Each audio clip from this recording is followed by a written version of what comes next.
Also, sind Sie sexuell aktiv? Mhm. Nehmen Sie Drogen? Nein. Rauchen Sie? Nein.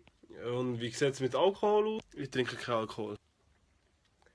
Hat er ein Leben? Wie jetzt? Ja, ich lebe ja, oder? Ja, der hat schon ein Leben, aber das hure Scheissleben. Wenn das nicht aufgeben, wenn er nicht jetzt sterben, ich kann das schnell organisieren. Jetzt da gibt es so eine Injektion in den Arm und dann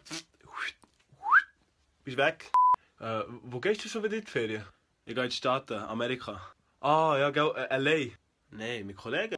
Ja, schon klar, aber L.A.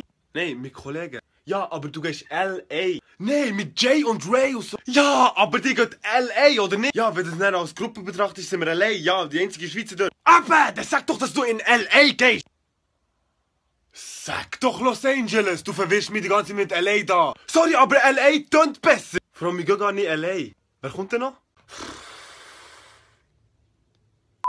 Es ist so heiß hier, ne? Ich schwöre.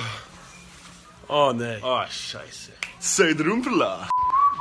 Du hast mir doch versprochen. Was? Dass du aufhörst zu trinken. Das ist Wasser! Du trinkst wieder. So ist das! Nein!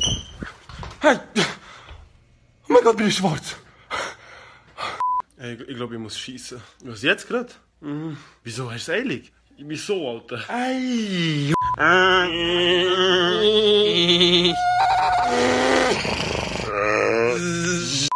Ey, fast schnell.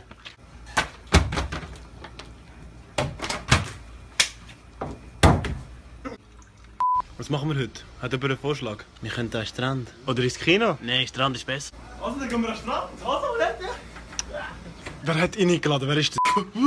Was ist passiert? Nicht mal.